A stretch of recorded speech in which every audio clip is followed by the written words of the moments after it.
भृगुनंदी नाड़ी को समझेंगे, एक ऐसा विषय जो सदियों पुराने ज्ञान को बेहद व्यवहारिक तरीके से हमारे सामने पेश करता है। आज का ये विश्लेषण काफी मजेदार होने वाला है।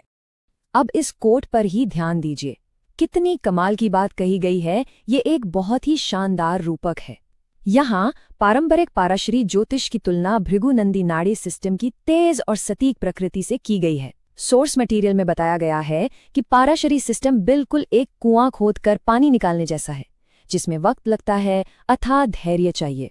वहीं दूसरी तरफ भृगुनंदी नाड़ी एक धारदार हथियार की तरह है, जो सीधा और एकदम सटीक वार करती है।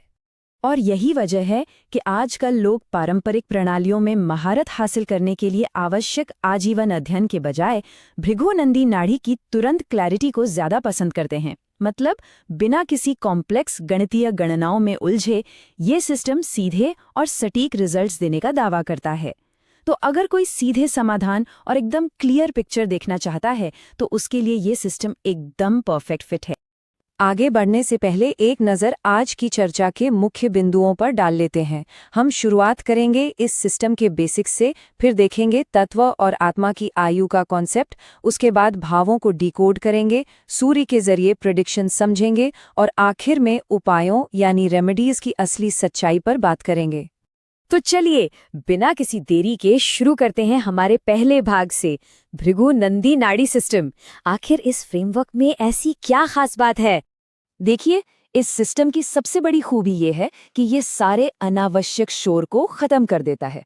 एक एक्सपर्ट को लंबी चौड़ी कैलकुलेशंस में डूबने की जरूरत नहीं होती। वो सिर्फ ग्रहों और भावों के सीधे कनेक्शन को देखकर एकदम सटीक जानकारी निकाल सकता है।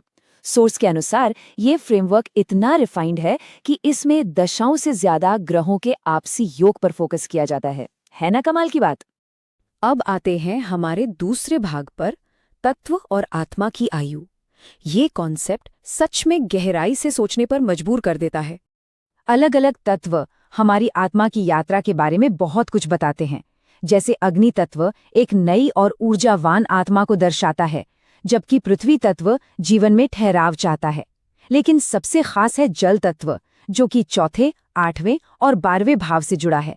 ये उन आत्माओं की तरफ इशारा करता है जो मोक्ष या मुक्ति के लिए पूरी तरह तैयार हैं। सोर्स मटेरियल में इसका बड़ा ही सुंदर उदाहरण दिया गया है, जैसे भगवान बुद्ध, जिन्होंने अपने अंतिम ज्ञान या मोक्ष से पहले कई जन्म लिए थे। आगे बढ़ते हैं हमारे तीसरे भाग की तरफ, भावों को डिकोड करना। चलिए देखते हैं कि हमारे जीवन के ये अलग अलग डोमेन कैसे काम करते हैं। अब ये बहुत ही दिलचस्प बात है कि एक ही भाव हमारी जिंदगी के एकदम अलग अलग हिस्सों को कैसे कंट्रोल कर सकता है। उदाहरण के लिए, जहां पहला भाव खुद को और हेल्थ को दर्शाता है, वहीं दूसरा भाव पैसा, वाणी और यहाँ तक कि गर्म खाना खाने की पसंद को भी कंट्रोल करता है।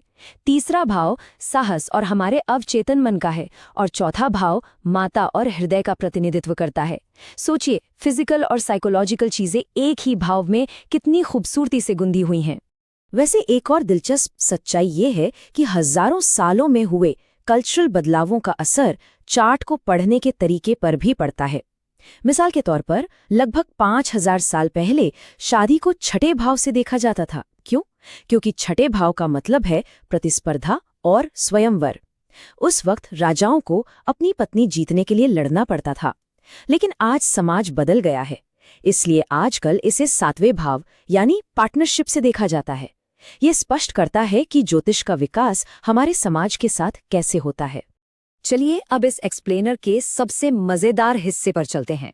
सिर्फ सूर्य को देखकर एकदम सटीक भविष्यवाणियां कैसे की जाती हैं। ज्योतिष में सूर्य को सबसे बड़ा राजा, हमारी आत्मा और पिता का दर्जा दिया गया है। ये अथॉरिटी, अहंकार और हमारी कोर ऊर्जा को दर्शाता है। तो सिंपल सा लॉजिक ये है कि ये राजा जिस भी भाव में जाकर बैठता है वो पूरा का पूरा एरिया, पूरी अथॉरिटी और कड़े संघर्ष से भर जाता है। अब इसे कुछ उदाहरणों से समझते हैं। पहले भाव में सूर्य होने का मतलब है सिंहासन पर बैठा राजा। अगर आप ऐसे लोगों को देखेंगे तो अक्सर उनका माथा काफी चौड़ा दिखाई देता है। सोर्स के अनुसार ऐसे लोग अपना पावर बनाए रखने के लिए जीवन भर संघर्ष करते हैं। उनके कोई सच्चे दोस्त या सहयोगी नहीं होते और आमतौर पर ये सरकारी कामकाज से जुड़े होते हैं। इनकी ताकत लगातार और अकेले लड़ी गई लड़ाइयों का नतीजा होती है। आखिर एक राजा का सच में कोई सगा कहाँ होता है ना? अब दूसरे भाव में सूर्य की बात करते हैं, जिसे हम एक आधिकारिक आवाज कह सकते हैं। ये प्लेसमेंट बिल्कुल एक आईने की तरह है।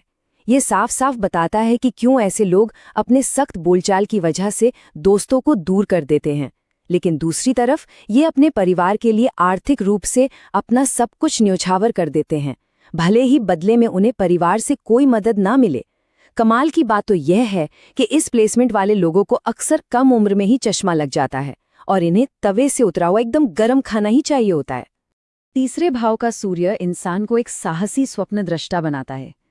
ये सच में तीसरे भाव की असीम ताकत है, जहां एक इंसान से बड़े सपने देखने की हिम्मत करके उन्हें हकीकत में बदल सकता है।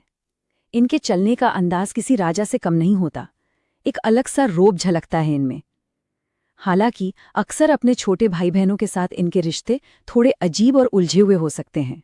चौथे भाव में सूर्य एक पोषक शासक की तरह काम करता है। ये घर के अंदर एक बहुत ही इंटरेस्टिंग माहौल बनाता है। इस प्लेसमेंट में घर पर पूरी तरह से माता का राज होता है या फिर घर के पिता मैटरनल रोल निभाने लगते हैं। अक्सर आप देखेंगे कि पिता रसोई की कमान संभाल लेते हैं और इस बात पर पूरा जोर देते हैं कि घर आया कोई भी मेहमान बिना पूरा खाना खाए वापस ना जाए। मेहमान नवाजी इनके लिए सर्वोपरि होती है। और आखिर में आते हैं अपने पांचवें भाग पर, उपायों यानी रेमेडीज की असली हकीकत।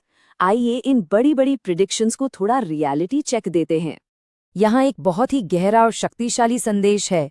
आप कर्म को पूरी तरह से मिटा नहीं सकते, आप सिर्फ इसकी तीव्रता को कम कर सकते हैं।